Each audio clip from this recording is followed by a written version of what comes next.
Hello, welcome to the very first video on my channel. Hopefully not the last, but we'll see. This is something I've been thinking about doing for a while, which is making videos, sharing my music collection, and also just sharing music recommendations in general. You'll see we've got some CDs here we're going to look at today. This is my most recent haul of CDs from the thrift stores around me.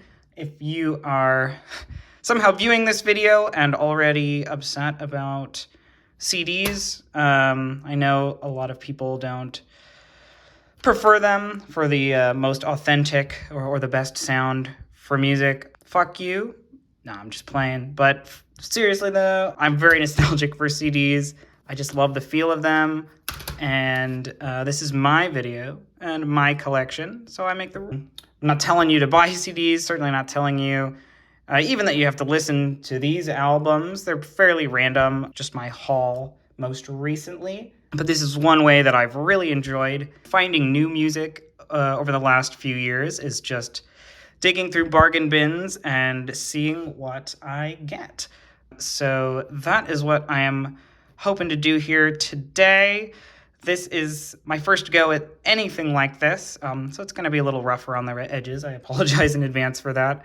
It's also a very temporary setup. I'm in the process of moving, so this will probably not look exactly like this ever again. We'll see. I've got the Plastic Death by Glass Beach album cover banner back there. You can't really see all of it, but I don't want to show the whole room because it's half furnished and covered in cleaning supplies. So yeah, this video, like I said, it's going to be a bit of a haul showing off the CDs I got most recently. Most of these were 50 cents. The retail shop by me, not retail, resale shop by me, was doing a deal where all their CDs are 50 cents regardless of the tag. And I think I got all the tags off already, but in case you see anything miscellaneous, it's probably 50 cents, which I'm more than willing to spend for the possibility to get some cool new music. First up here, though, we have the Saint Bushmills Choir, title Give 'Em Enough Booze. I was drawn immediately to the graphic design on this disc. I don't know, I just like the aesthetic of it. You've also got this red disc, which I really like, sort of a police gas mask character there. Also some nice looking punk individuals who I was drawn to, thinking, you know what, I want to hear the kind of music that those people are making. And I have listened to this. It's a lot of fun. It's an Irish sort of rock sound. You can see the track list there. So this is an EP. Obviously, it's only 5 songs, not a full album. And in my Google search, hopefully you're seeing some B-roll now of me on their website. They have an old website, copyright 2000 to 2004, where this and other music by them was for sale.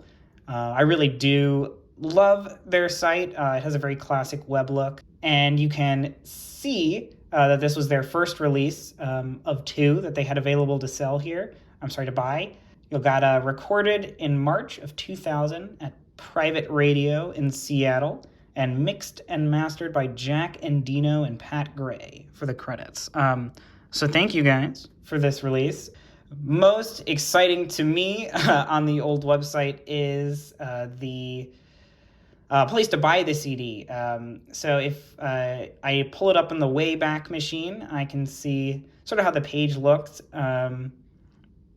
And also that this was $8.99 or $7.99 if you got it on sale, like it was in September of 2004. And one thing I like seeing that kind of information for is to kind of get an eye for how quote-unquote rare this CD might be, or just hard to find in general if it was something you were looking for. Not really knowable for most of the things that I look at, but it's interesting to me to think, if there's only 1,000 of these out there, then this is a pretty interesting piece.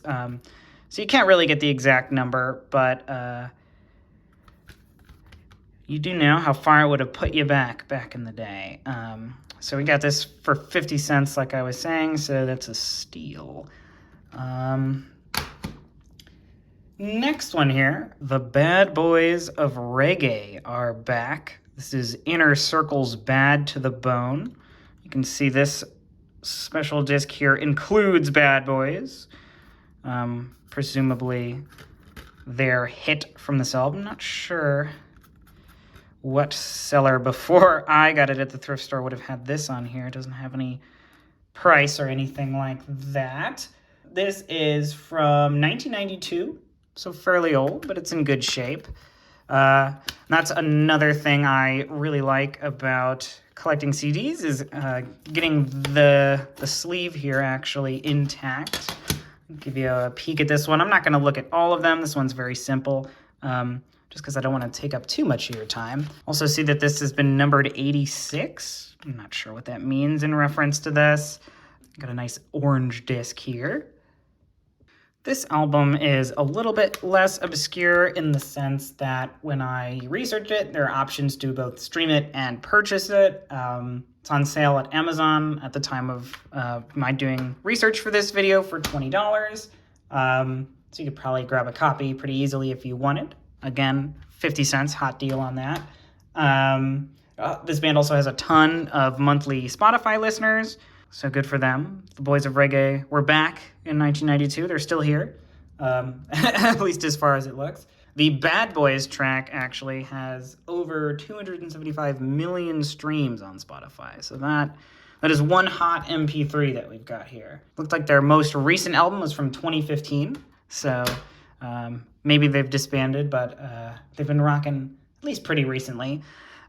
In general, for albums that have a lot of information available that are pretty easy to buy or stream, I'm going to try and not go too in-depth. I think it's more interesting to look at the kind of obscure, harder to find ones. But we'll get a little bit of information about all of them. This next one here is Bryan Adams' So Far So Good. And I'm not sure initially when I picked it up if I had realized that this was the singer and the album with Summer of '69 on it, or if I just was vibing with it in general. I'm going to guess I saw the song title because otherwise this looks pretty country, and I am not a huge country fan. It's just not usually what I listen to, so it's probably not something I would pick up. But this is a rock album, very classic rock sound, and obviously the Summer of '69 is going to be the huge track there. I did listen to all of it. It's a little bit more mellow than I usually listen to my rock, but it's not a bad sound at all if you're into that style. Certainly all similar to the vibe of Summer of '69, if that's your thing. If Wikipedia can be trusted, this was on the Billboard Hot 200 in 1994, this record, and which is something that's cool. I do like to have award-winning discs. I think that's fun as well. But even more interestingly, the Wikipedia describes a video compilation released on VHS shortly after the album, which I would absolutely love to see. There are copies on sale as I was researching this on eBay for about $15. So if that sounds something you'd be interested in, maybe you're a huge Bryan Adams fan. Can't say I met any, but I'm sure they're out there. That VHS might be something special as well. It doesn't seem too expensive to get in your hands. On to the next one in the pile, and you'll see this if I do more of these hauls. If I recognize the artist or some of the songs, I'll usually grab them. If it's a cheap CD, I like having hits, classics, big chart-topping songs that I own physically on the disc. It's just something that's fun for me. So we've got Pat Benatar here, her Crimes of Passion album. This is a big one, and it's got Hit Me With Your Best Shot on there, which I'm sure just about everyone would be familiar with, unless somehow children have stumbled onto this YouTube, in which case I'm sorry. This is not for children. I might say bad words and things of that nature. Some of these albums might be a little bit sexual, very scary. But yes, from 1980, cool piece of music history to own here. Haven't listened to the full thing yet, but I'm looking forward to that. Again, with the green dot, I'm not sure what store was doing that. Similar vein of CDs with a hit song or songs on them. We've got Lou Bega's A Little Bit of Mambo, which of course has Mambo number 5 on it. Unlike some of these other albums that have a big song on them, I'm sorry, Lou, this album is not very good. At least in my opinion. I listened to it through once. I don't think I will be listening to it again. It's all fairly similar sounding. You've even got one tune on here. I think it was 1 + 1. It's kind of hard to see here on this screen. I apologize. That's just Mambo number 5. It's the same beat. It's the same tune. So not very exciting, but a fun one to own. If there's ever like a nuclear apocalypse and you can't stream anymore, I could still listen to Mambo number 5 if I felt like if I really needed to. I also have a Madonna album here found. This is Bedtime Stories. I won't lie, I'm not super familiar with Madonna. I know it's obviously a huge name. She's a superstar. I have not listened to a lot of her music before, so this was a interesting jump-in point for me. I will say that this is not rated as one of her best albums, and after listening to it, I would agree with that. I don't think it's super standout kind of background noise for the most part, in my opinion. If this is your favorite album, then rock on. We all have to enjoy different things, right? But yeah, this is from 1994. It's her 6th album. In researching this, it was Grammy nominated, did not win for pop album back in the day. And a lot of the sources that I was looking at were talking about how, before this, she did a lot of her sexy Madonna stuff. And this was maybe a bring back to a more demure Madonna era where she was not going all out on the sex factor. So maybe she got exactly what she wanted with this album. I think it's a little bit boring, but also cool to own. That's my only Madonna in the collection. Another recognizable face here. We've got Journey's Evolution. You can see by this nice sticker on the cover. It's got Lovin', Touchin', Squeezin', and Just the Same Way on it. This album, is originally from 1979. This release seems to be from 1996, so maybe it's a remaster or a re-release. Nice, clean CD there. I like the blue. It's kind of hard to see with my lights. Picked this up especially because it's a bit of a joke in my family. My mom hates Journey. I don't know why exactly, but it's always been sort of a joke. We're like, Mom, we got you something, and then it's Journey music, or we start playing her Journey music. So I might wrap this for her for Christmas as a joke. I'm not sure yet, but not too much to say there. That's Journey.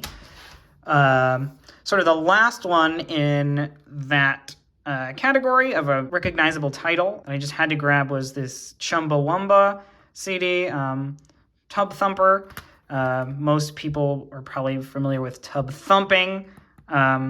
It's the sort of title track to this album. I love this little guy they've got on here breathing fire. He's on the inside too, here on the disc.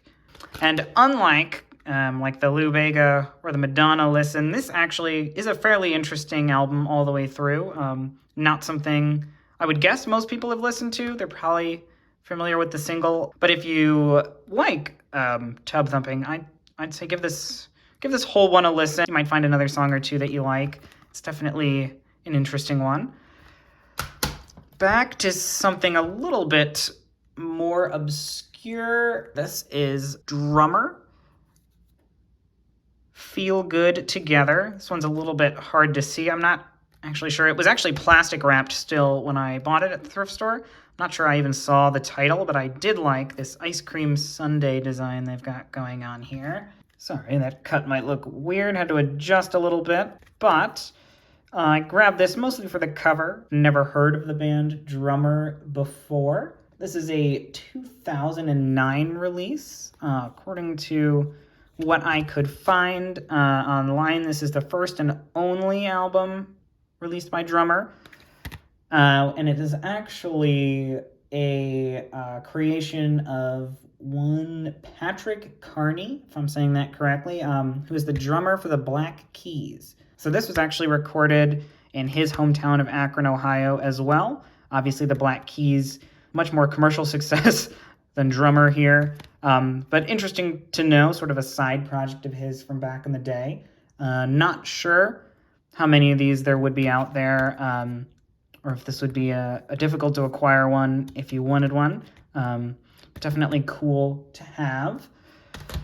This one here, I definitely grabbed for the cover. I love the art here and the aesthetic. I like the color.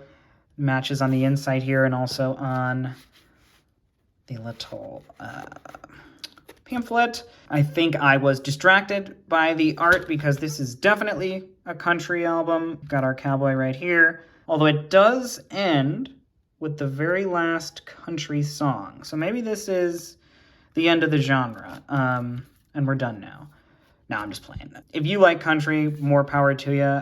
There's certainly a country I've enjoyed. It's just not my favorite. This is just not meant to be today. Sorry, my phone was ringing there. Lost my train of thought a little bit. But yes, haven't given this one a listen yet, but I will. Oh my goodness, we're not in focus anymore. Just because I'm not a huge country head, I still try and give all the albums I pick up at least one full listen through. I really prefer to listen to full albums versus individual songs, just to get a taste for the whole thing and how they connect together. So who knows? Maybe this will be my new favorite. It did go platinum, so definitely not a rare album, but quite a popular one, at least back in the day. So could be a common thrift store find. I don't think I've ever seen this before. You will see, and I'll mention it when we get to them as I'm going through my collection.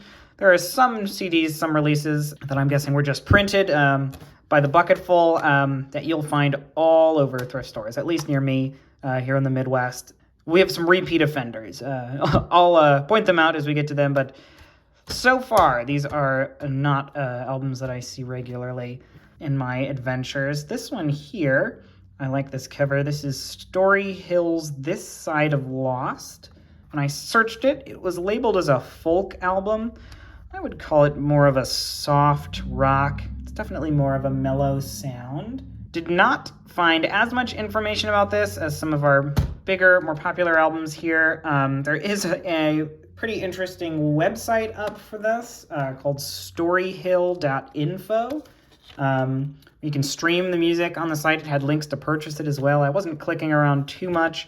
My browser was letting me know it was not secure, so I didn't want to go anywhere too dangerous. But it is an unauthorized fan site, according to the label on the top of the website there. So maybe not the world's most popular album, but they've certainly got some fans out there. Somebody's upkeeping that site for them. This one I was drawn to for the cover. This is Harvey Danger's Where Have All the Merrymakers Gone? This is a 1997 release, and you can actually see here, shouldn't technically have this copy. It's a promotional use only from back in the day, and they also hole punched the barcode there, I'm assuming far before it made it to the thrift store where I found it, but I'm not sure. None of the other ones have that to my knowledge. But this house here and this sort of aesthetic reminded me of that American Football album cover, and also a lot of the houses by me, they just have this kind of look. So aesthetically, I was drawn to this one here. When I was searching for information on this album, one of the top results was a Reddit thread where this album was described as the most 1997's album ever, which I think is really fun. Not to dox myself too hard. That is my birth year, so interesting to see what kind of tunes were being released in that time period. And this album is, theoretically, this disc is about as old as I am. So looks pretty good for 27 years, give or take. I guess one more thing, since I'm still looking at this. For me, when I listen to albums, and it might be this way for other people too, it typically takes me a couple listens to really lock down how I feel about the album. You know, if it's something I really want to add to a regular rotation, or just, you know, sort of one-off thing I listen to as I am cleaning up the CDs and adding them to my collection. This one, definitely one that will need another listen or two, but it is a lot of fun. If you're into a more 90s rock sound, more upbeat than some of the other ones we've got here, I definitely would recommend that if you haven't. But this is a fun one to own. This is their very first album. This is their debut from 1997. So I'm looking forward to getting another listen or two in on this one and probably adding some of those songs to my rotation, but we'll see. Very last here, but not least, I saved it for last on purpose, is Torture Zone's Sounds to Terrorize. This was a disc. I picked it up, immediately added it to my bag for purchasing. Don't really care what else is going on. I just love this design. We've got this demonic edited guy here flipped with his trident of skulls. Got this skull graphic that's repeated all over. It's kind of blurry here on the back, but it's from 2001, so we'll give him a pass. This is a Halloween music album. Kind of, I only listened to the first few tracks, but I would describe it as sort of a Halloween ambiance. It's electronic, maybe something you could play in the background if you were running, I don't know, a Halloween-themed event, or you just wanted to play it to something not too intrusive in the background in your store. In Halloween time, you can see that this group has lots of Halloween titles available, of all sorts of different things. Tales from the Tomb, that could be fun. All, I would assume, fairly similar in the electronic sense, but who knows? Maybe there's a secret club banger on here that I just didn't make it to yet. But that one and some of the CDs in my collection I grabbed just because it looks so freaking cool, and I'm very nostalgic for this sort of overall aesthetic and design. It just makes me smile, and I'm glad I've got it here. So even if the tunes aren't too great, still a fun one to have in the collection.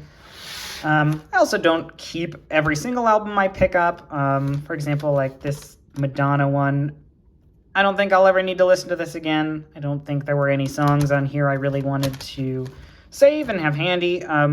So some of those I'll redonate or see if anyone in my circle wants to take them. But yeah, that was that. I try and go out thrifting every month or so.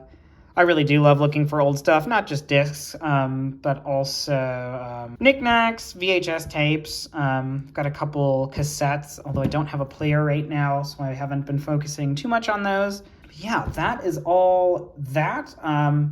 Sort of at the end here, I would like to, in these videos, recommend an album from my collection that I've just been streaming versus I have on disc, since a lot of this isn't, you know, music I have on repeat. It's a little bit more random. I'd like to recommend an album that I've been streaming. So hopefully on screen here you can see that.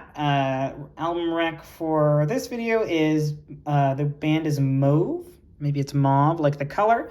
Title is About the Weather. This is definitely an emo album. So if that is not something that sounds enticing to you, definitely don't have to give it a listen, but I've had that on repeat for these last few months. Really is a lot of fun, and it's a pretty small band, small album, so definitely go give them some love. If for some reason you are still watching this video, please let me know. If you have any of these discs, if you go out and you found anything interesting while thrifting for music, I think it really is an exciting way to both get into the history of music and also find some music that you probably never would have heard otherwise.